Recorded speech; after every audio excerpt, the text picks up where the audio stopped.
Estás viendo Infinito. Abre tu mente.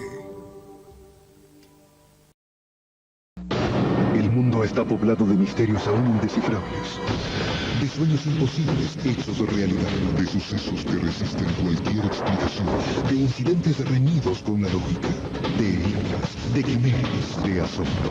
Arriésguese a explorar el universo más extraordinario. Ábrase al sorprendente infinito insólito. Infinito. Señal del nuevo milenio.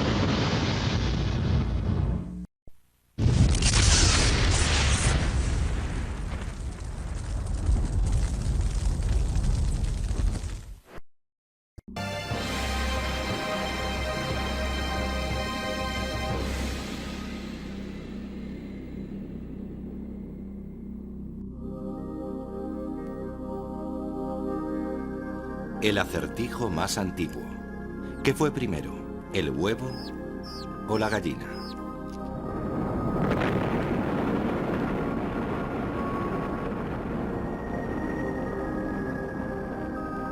¿Dónde empezó la vida? Durante milenios nuestros orígenes parecieron cosa sencilla. Cada cultura tiene su mito de la creación. Según la Biblia, Dios creó a Adán y Eva.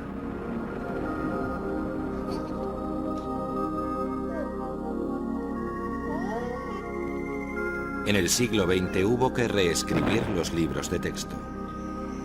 El hombre desciende del mono. ¿Es esa la respuesta? Pero sigue faltando una pieza. Si el hombre y el mono comparten un antepasado, ¿quién fue? ¿Dónde está el eslabón perdido?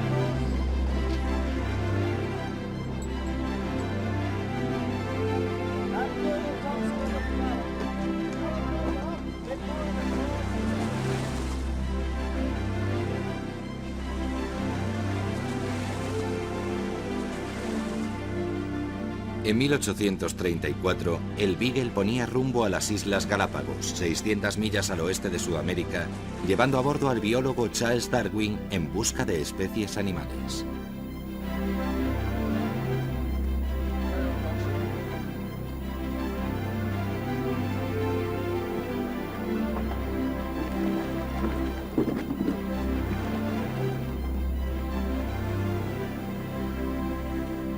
Su diversidad le maravilló.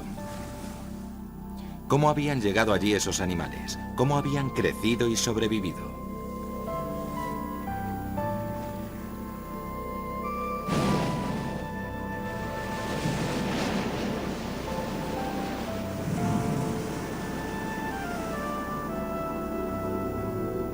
En cada isla, Darwin encontró las mismas criaturas, pero con pequeñas diferencias. Concluyó que sus antepasados llegaron del continente y se adaptaron a su entorno específico. Cada generación transmitió esas diferencias.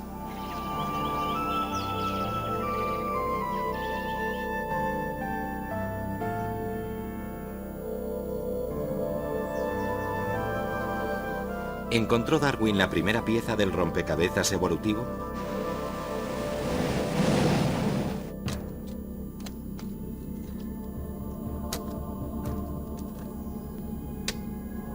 En agosto de 1856, de pronto se detuvo el trabajo en una cantera del valle alemán de Neander. Se descubrió lo que parecía ser una calavera humana.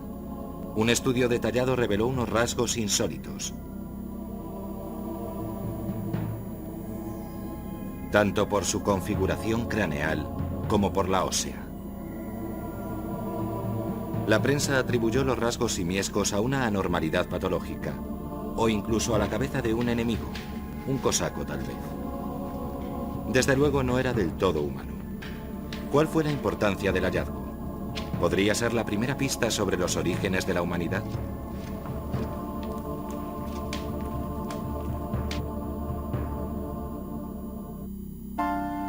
Tres años después, en 1859, Darwin publicó El origen de las especies, con su teoría de la evolución.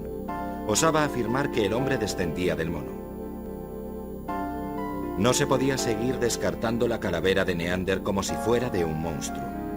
Era el primer fósil de un antepasado humano, y las ideas de Darwin explicaban su parecido a los simios.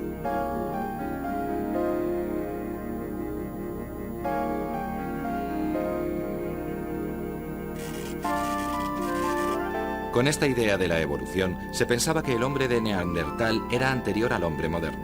Pero hace 150 años las técnicas de datación eran rudimentarias. Los neandertales podrían haber vivido hace 250.000 años. ¿Tenían relación con el hombre moderno? De ser así, ¿eran el eslabón perdido?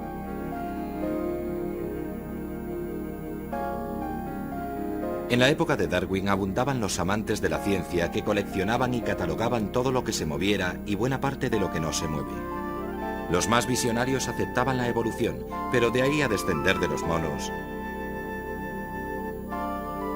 Sus ideas tardaron medio siglo en ser tomadas en serio, y para ello hubo que desenterrar otra pieza del rompecabezas. En 1908, los obreros de Piltdown, Inglaterra, hicieron otro descubrimiento: fragmentos de cráneo humano con una mandíbula animal y dientes. Todo junto parecía mitad humano, mitad simio. Se le atribuyeron 500.000 años de edad, más que el hombre de Neandertal. ¿Era una nueva pieza del rompecabezas evolutivo? En los años 50, las nuevas técnicas de datación demostraron que los huesos eran recientes. El hombre de Piltdown era un camelo.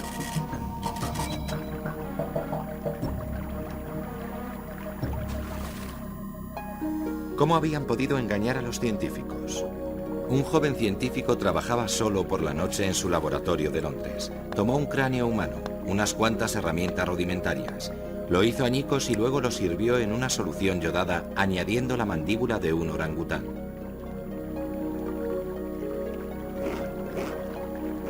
Limó los dientes y enterró los fragmentos para que parecieran el mayor hallazgo del siglo, el eslabón perdido, mitad hombre, mitad mono.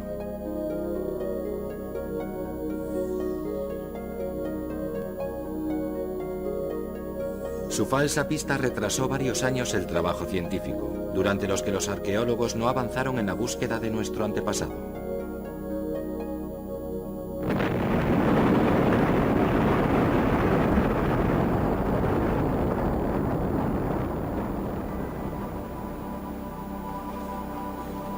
Pero quedó clara la necesidad de la investigación forense para hacer dataciones precisas.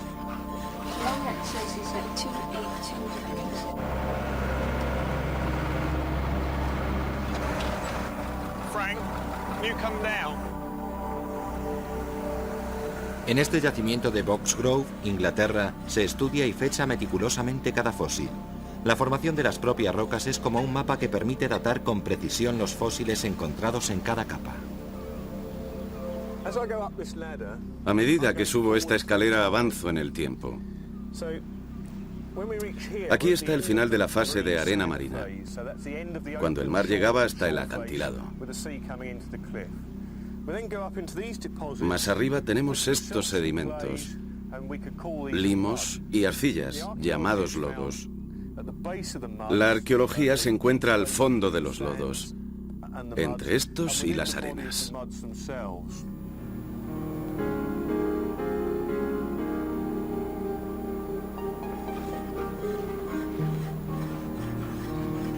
Gracias a las técnicas modernas, se ha datado con precisión al hombre de Boxgrove. Vivió hace 500.000 años.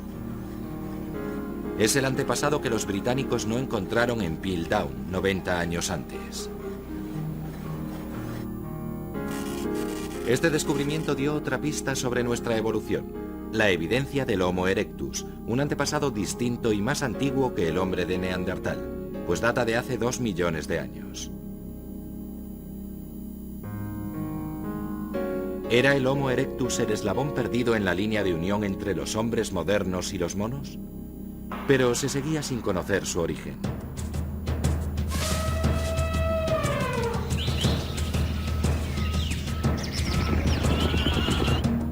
Si Darwin estaba en lo cierto y la humanidad desciende de los monos, en el camino evolutivo debió existir hace millones de años una bifurcación, donde los hombres siguieron por un lado y los monos por otro. Cualquier fósil de ese periodo sería muy útil.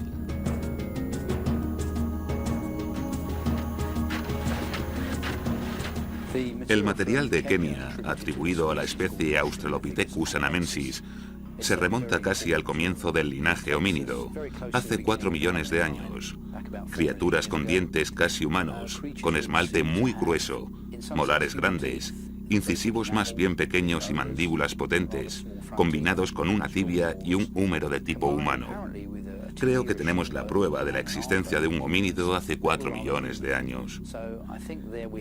Pero decir con seguridad si este es el inicio de nuestra especie resulta muy difícil, porque cuanto más sabemos de la evolución humana, más complicado resulta identificar a nuestros ancestros. Aunque sí podríamos decir que hace 4 millones de años existían formas de homínidos en la Tierra.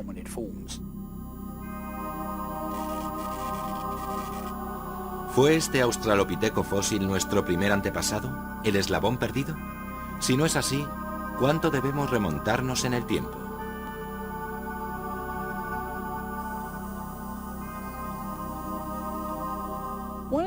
Uno de los problemas para comprender nuestra historia es que los primeros fósiles, que datan de entre 5 y 8 millones de años, ofrecen unos datos muy vagos, ya que nuestro antepasado común vivió en la selva tropical y allí no se producen fósiles.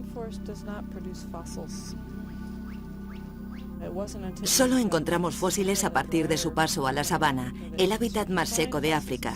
Así que tenemos una constancia mucho más clara de la evolución homínida ulterior que de la primera división. Por eso no sabemos cuánto se parecía a nosotros ese antepasado común.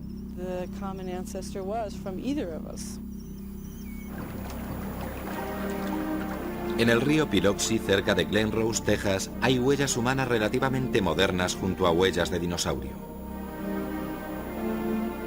¿Había hombres sobre la Tierra hace 16 millones de años? Una observación precisa revela que no se trata de huellas humanas, sino de dinosaurios plantígrados que apoyaban su peso en los talones y no dejaban impresas las famosas 3 garras. No son una prueba de vida humana, sino de la confusa especulación sobre nuestros orígenes. Existen evidencias de que ni siquiera conocemos todos los seres vivos que habitan hoy en día en la Tierra. Así que, ¿para qué hablar de los de hace millones de años? Nuestra información sobre los que había hace 1 millón de años es muy fragmentaria. Si hay margen de duda sobre lo que vive hoy en la Tierra, ¿cómo podemos estar seguros de lo que pasaba entonces?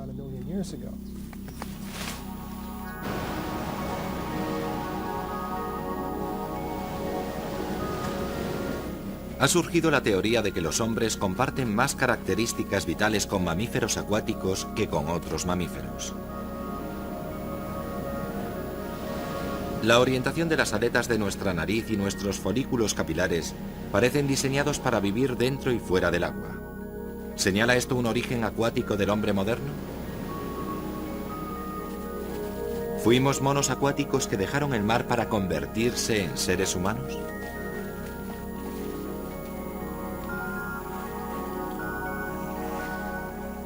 Uno de los problemas de la evolución humana es que, para empezar, trata de nosotros. Eso es distinto que trabajar sobre la evolución del caracol, por ejemplo, donde estás libre de teorías románticas. Otro problema mucho mayor es que hasta hace poco casi no teníamos información. Darwin no sabía nada de fósiles humanos. A falta de información surgieron todo tipo de teorías descabelladas y maravillosas. Una de ellas fue esta del mono acuático, de que el hombre desciende de un linaje de monos que volvió al mar, perdió mucho pelo y tal, aprendió a nadar y luego salió a tierra firme y se volvió humano. Una idea fantástica, pero no existe una sola prueba de que sea cierta.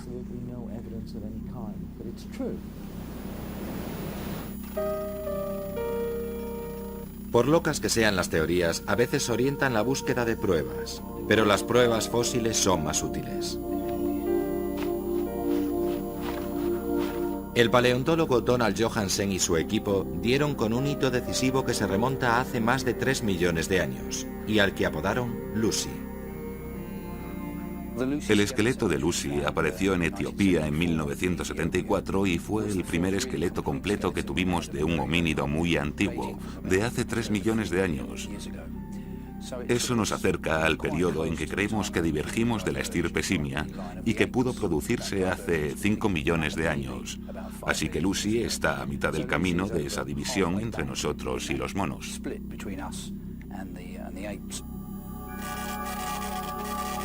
Hasta entonces los fósiles eran escasos y fragmentarios, pero este era un antepasado de hacía 3 millones de años. Lucy estaba completa al 40%. Confirmaba la existencia del Australopithecus afarensis, y era un gran mono cuya evolución lo asemejaba al ser humano. Quizás su esqueleto revelara cómo era nuestro antepasado común, o cómo se movía. Lucy fue un descubrimiento asombroso. Teníamos buena parte de un esqueleto que nos indicaba, por la estructura de la pelvis y las piernas, que era indiscutiblemente bípeda.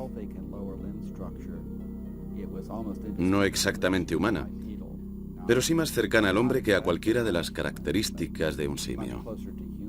Pies hacia afuera. Lucy era patizamba, como el hombre.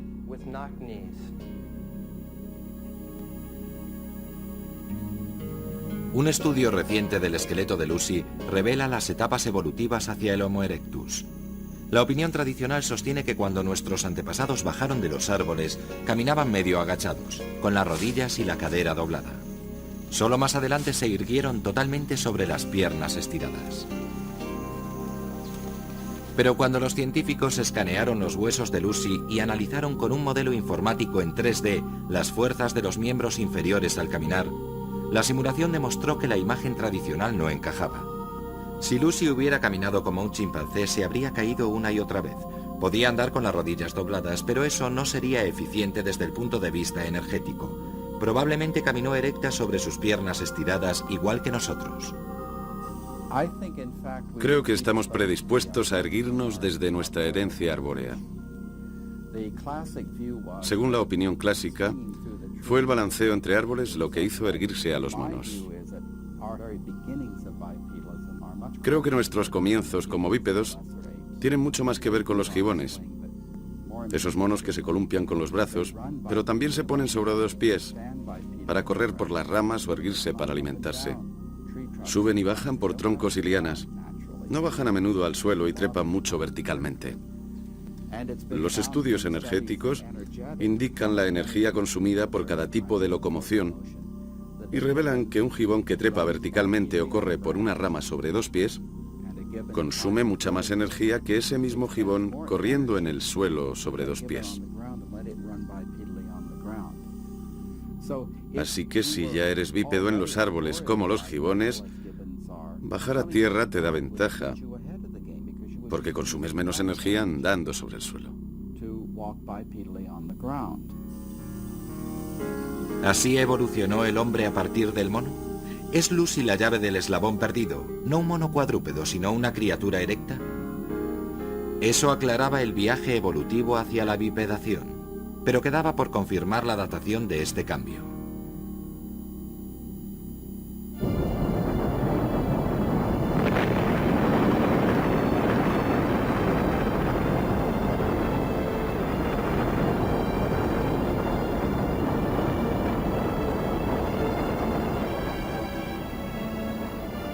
Al endurecerse, las cenizas volcánicas son un terreno perfecto para los fósiles. En 1978, 4 años después del hallazgo de Lucy, Mary Leakey hizo un gran descubrimiento en la Etoli, en el Valle del Rift. Huellas fósiles en una ceniza que data de hace 3,5 millones de años. ¿Qué criaturas dejaron esta impronta?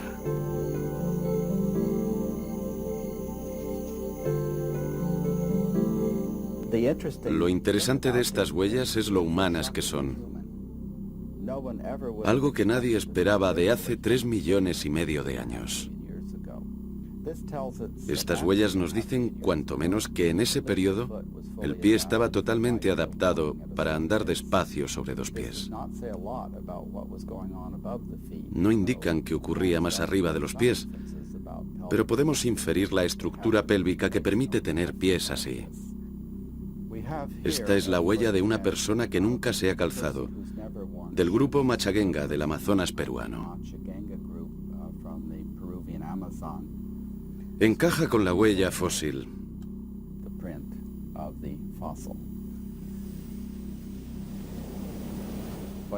Lo que la distingue como humana es el talón más grande,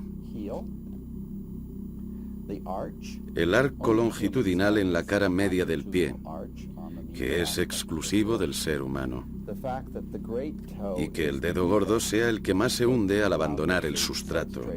Es el que soporta todo el peso. Y los otros dedos están alineados con el dedo gordo, que ya no era más prensil que el nuestro.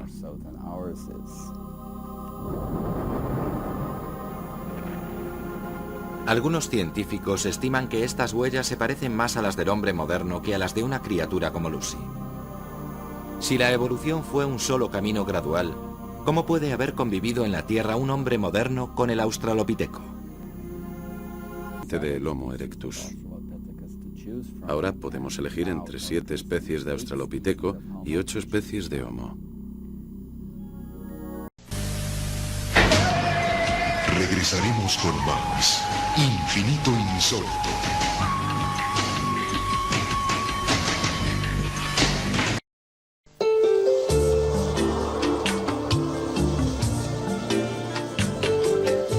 Estás viendo Infinito. Abre tu mente. Y ahora, continuamos disfrutando de nuestra programación por Infinito, serial del nuevo milenio.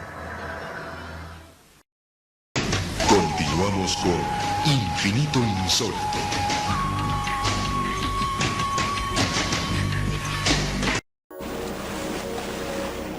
En las Galápagos, Darwin vio que a partir de un mismo antepasado evolucionan muchas especies distintas.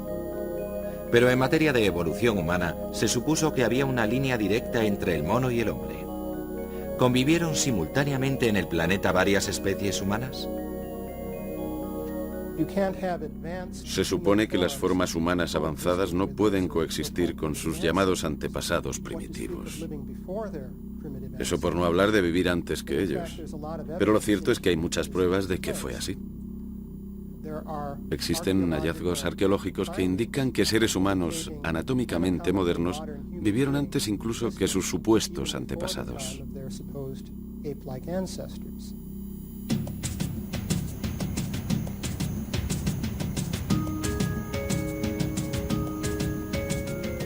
Estaba claro que no bastaba con fechar fragmentos fósiles.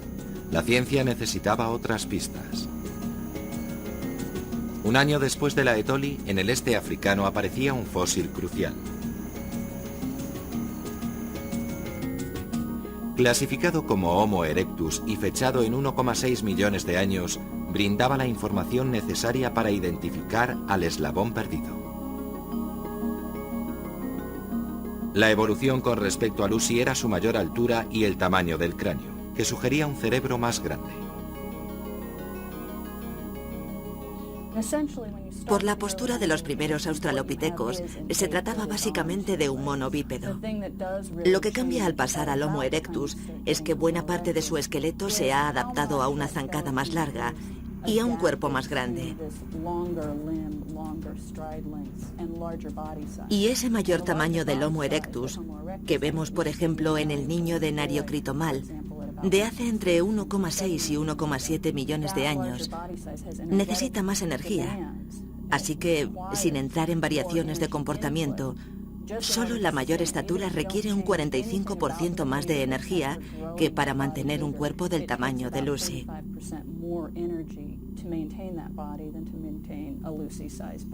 Así que estos homínidos debían explotar otro recurso, uno que los primeros no tuvieron que usar.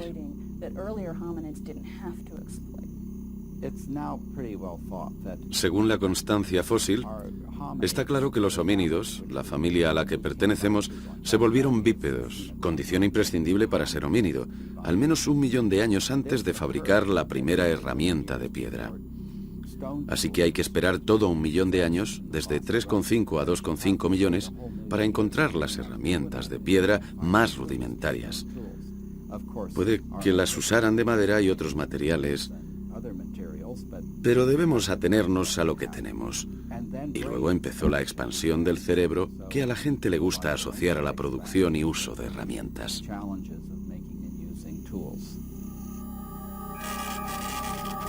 El Homo erectus se convirtió en una criatura más compleja que Lucy. ¿Era este el antepasado común de una variedad de homínidos?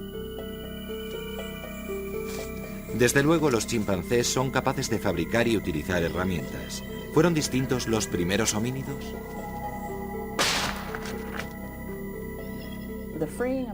La prensión de las manos ha sido fundamental para llevar y usar herramientas, para arrojar objetos y, por tanto, protegerse contra la predación de otros animales. Capacidades cruciales de nuestra evolución desde el mono.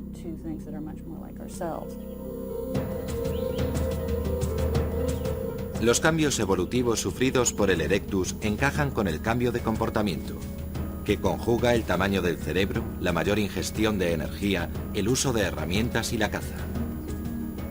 ¿Pero qué hizo salir de África al Homo erectus? Durante el Pleistoceno se produjeron grandes cambios climáticos. Se pasaba del frío al calor y del calor al frío, y muchos animales aumentaron su zona de difusión durante esa época. Sabemos que los elefantes emigraron muchas veces de África al sudeste asiático, dando origen a diversas especies y géneros y llegando hasta Norteamérica. Apreciamos mucha actividad en la fauna, y es probable que el Homo erectus hiciera lo mismo.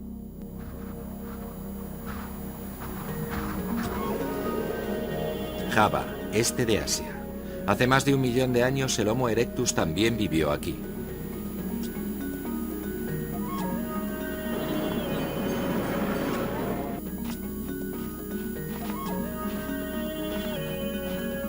Irse fuera de África por el viejo mundo. Los últimos descubrimientos en otras partes del mundo sugieren que hemos subestimado sus capacidades. Las muestras con tecnología punta. Quiso comprobar si 2 muestras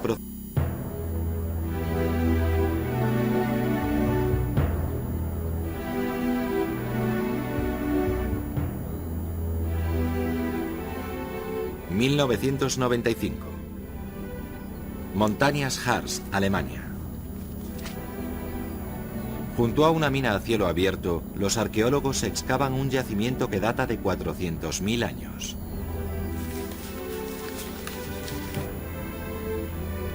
Quizás ocupado por uno de nuestros precursores.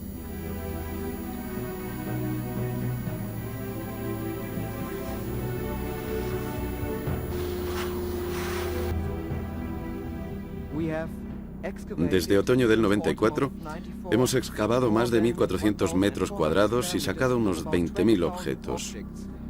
Entre ellos, fragmentos de huesos de caballo y carros. Excavábamos contrarreloj para rescatar lo más posible.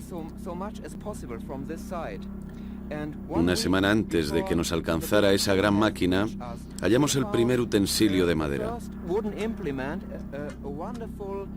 Una vara de 80 centímetros, afilada por los 2 lados. Y ahora tenemos 6 jabalinas de madera. La sexta, que es la más larga, la encontramos hace 2 días.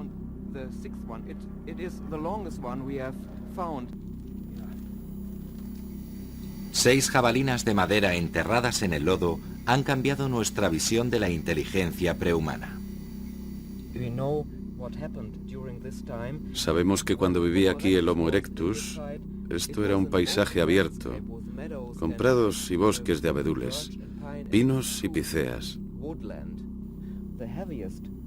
La parte más pesada de la lanza está cerca de su extremo.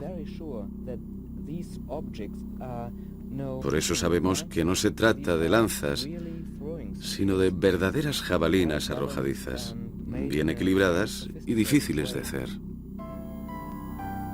Aparte de su buena conservación, es sorprendente su fino diseño. La planificación necesaria para crear y usar estas jabalinas exige mucha más habilidad de la que le atribuimos al hombre primitivo. Durante años se ha discutido cuándo empezó ese tipo de caza tecnificada, y muchos opinan que hace 400 o 500.000 años el hombre no podía cobrar piezas grandes. En ese caso no tendrían jabalinas, cazarían y obtendrían su comida cazando por confrontación, es decir, acercándose al animal y utilizando lanzas de corta distancia. Así que la gente que usaba jabalinas era gente muy capaz. Había que ser un atleta de talla olímpica para lanzarlas bien. Eso nos da una idea de la capacidad de la gente de esa época. En Boss Grove, un yacimiento del mismo periodo, no se encontraron jabalinas de madera, pero sí un omóplato de caballo con un agujero causado por un proyectil. Los hallazgos sugieren que el Homo erectus pudo ser más inteligente de lo que creíamos. El candidato perfecto para ser nuestro abuelo, si no fuera porque otras pruebas complican el rompecabezas.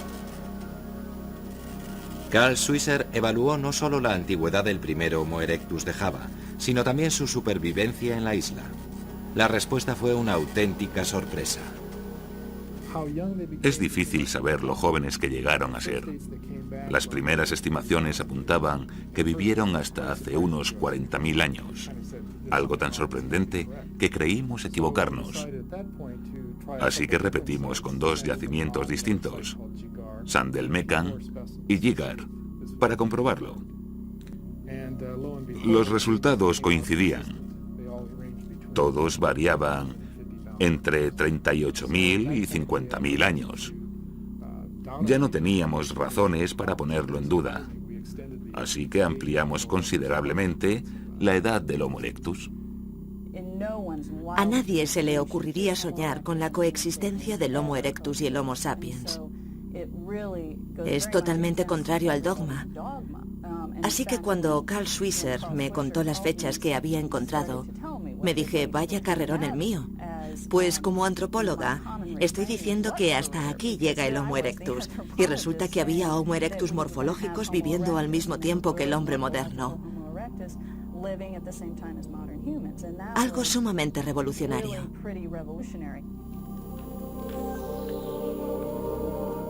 Los expertos creían que el Homo sapiens descendía directamente del Homo erectus, pero las últimas pruebas cuestionan un camino tan recto.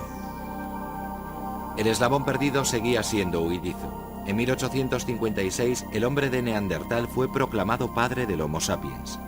90 años después de que apareciera su cráneo en el Valle Neander, hemos aprendido mucho sobre dónde y cómo vivió.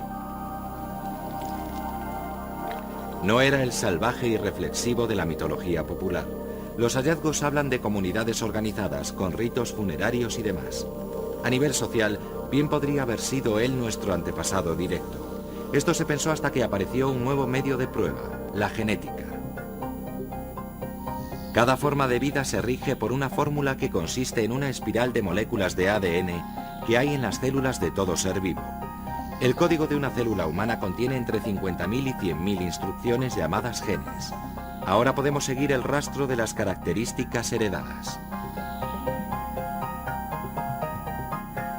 El estudio del cráneo de Neander no presenta signos de continuidad con los europeos modernos. Comparte su origen, pero no es su predecesor. En octubre de 1997, los expertos en genética estudiaron nuevos análisis de ADN del mundo entero. Sus resultados apuntan que el hombre moderno apareció en África, pero hace solo 140.000 años. Hay quien piensa que antes de ese periodo, el Homo erectus salió de África y siguió su evolución en diversas zonas del mundo, dando origen a los distintos grupos raciales del hombre moderno, como los caucásicos y orientales. Los africanistas lo ven desde el otro extremo y dicen que el erectus surgió en África y desde allí se extendió y siguió su evolución en otras zonas, pero que el Homo sapiens surgió exclusivamente en África. Y la línea evolutiva del erectus en África es la única que condujo al hombre moderno hace unos 100.000 años, cuando apareció el Homo sapiens en África, mientras que en otras zonas del mundo evolucionaban otros descendientes del Homo erectus. Después, el Homo sapiens salió de África y se extendió a esas otras zonas, donde sustituyó gradualmente a los antiguos linajes de evolución fuera de África, hasta que hace unos 25.000 años solo quedó una especie homínida sobre la Tierra, el Homo sapiens, es decir, nosotros. ¿Pudo crecer tan deprisa la población? A escala temporal, no creo que sea un problema que el ser humano moderno se extendiera por el mundo en tan poco tiempo. Basta que una población se extienda a una media de 1 milla al año. En 10.000 años habrá cubierto 10.000 millas.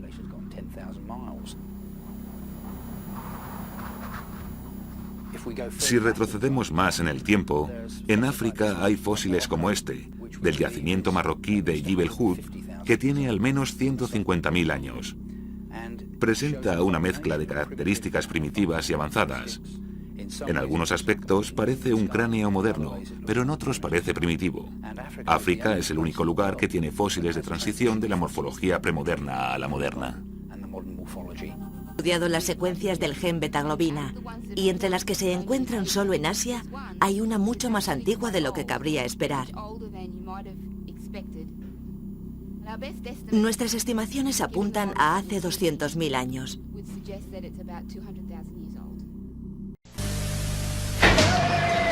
Regresaremos con más Infinito Insólito.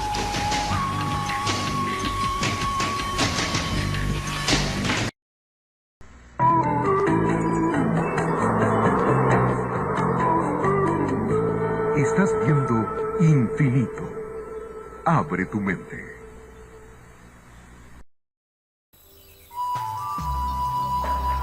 Continuamos con nuestra programación por Infinito.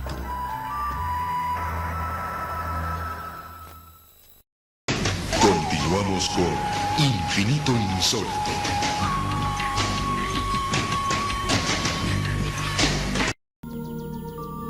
Nuestros conocimientos actuales en genética... Si las antiguas especies humanas sabían cazar con armas, ¿por qué se impuso el antepasado directo del hombre? La capacidad de organizarse y de comunicarse a través de la palabra. ¿Es esta la respuesta? Todo lo que hacemos tiene un significado. El origen está en nuestra capacidad de manipular símbolos, de pensar en símbolos y de comunicarnos simbólicamente. En los monos, estos atributos no existen o son rudimentarios. Así que suponemos... Es que pasan mucho tiempo acicalándose mutuamente, haciéndose señas, hurgándose el pelo. Cuanto más grande es el grupo, más tiempo dedican a esa actividad, para demostrar su pertenencia al mismo. Cuando el grupo crece hasta contar cientos de individuos, ya no te puedes parar a acicalar y peinar a cada uno de ellos. Tienes que decir, hola, qué buen día hace hoy. Y ellos lo aceptan, dicen, eres de los nuestros. Quizás sea ese el origen del lenguaje, manifestar la pertenencia, pero solo es una intuición.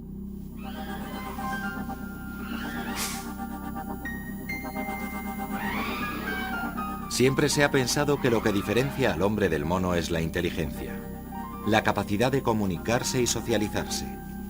¿Podemos aislar lo humano analizando la comunicación de otros primates?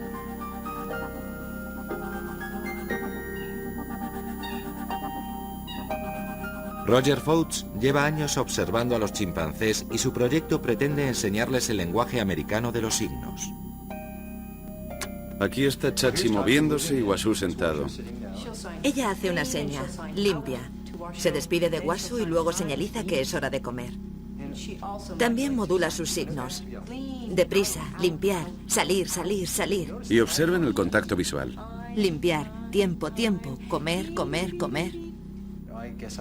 Soy de los que piensan que el lenguaje vocal es reciente y se desarrolló a partir del lenguaje de los gestos. No surgió de repente, por obra y gracia de Dios, que dijo ahora tú hablarás. No apareció como un don divino. Sencillamente está relacionado con el área motora del cerebro. Y ese movimiento motor discreto del lenguaje de los signos facilitó el movimiento de la lengua.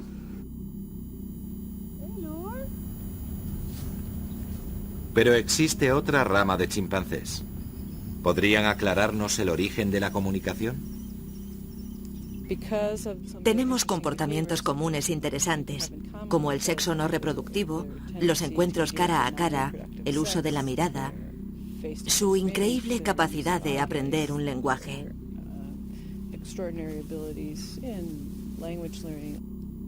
Todo eso les hace destacar, si no como un modelo de antepasado común, al menos como otra serie de factores que nos ayudan a interpretar la comparación.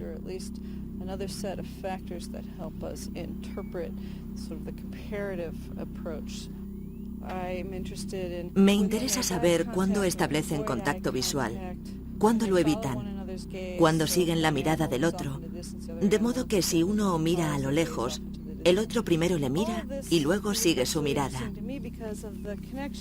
Me interesa la relación entre ver y saber.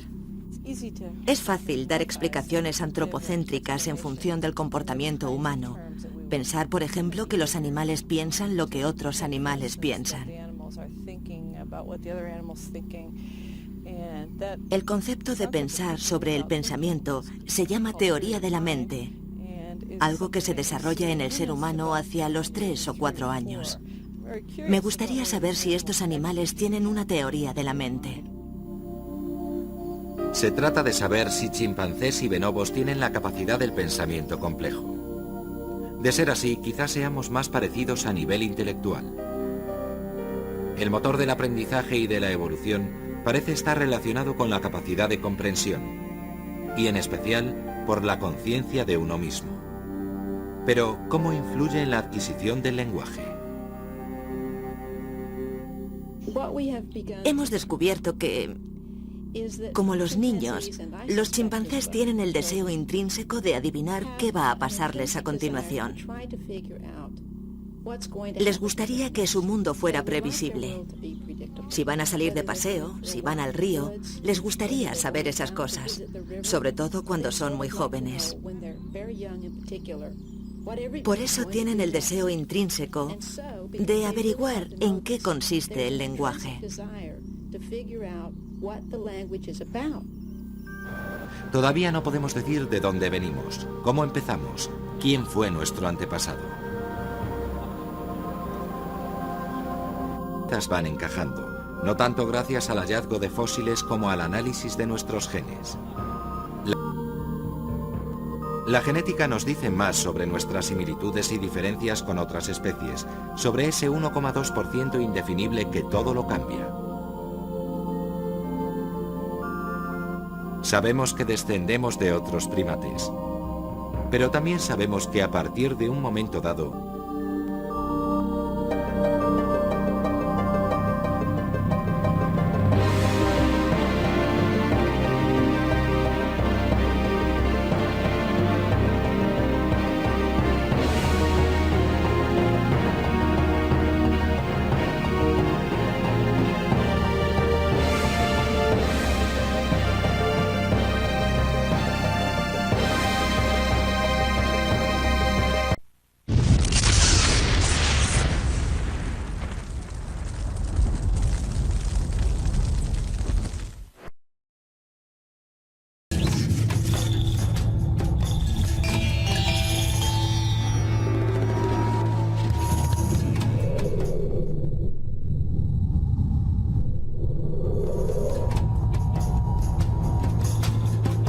Estás viendo Infinito. Abre tu mente.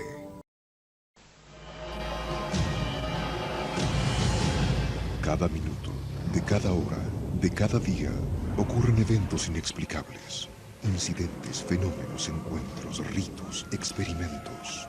Cada día, cada hora, cada minuto, cada 60 segundos, se revela una vida llena de misterios. Ahora un canal trata de dar luz a todo. Un canal que indaga los misterios del universo. Un canal que se aventura en territorios desconocidos. Un canal que explora las preguntas que definen nuestra existencia. ¿Estamos solos en el universo? ¿Existe la vida después de la muerte? ¿Quién construyó las pirámides? ¿Se puede predecir el futuro? ¿Podemos mover objetos con nuestra mente? ¿Existe el infierno? ¿Se acabará el mundo en el año 2000? ¿Es la historia una gran mentira? Para cada pregunta hay una respuesta, pero ¿hasta dónde estamos dispuestos a llegar para encontrar la verdad? Desde Machu Picchu al Chupacabra, desde los aztecas al Zodíaco, desde los extraterrestres a los ángeles. Esto es Infinito, un viaje hacia lo desconocido. De lo inesperado, descubra lo oculto, experimente lo desconocido. Infinito, señal del nuevo milenio.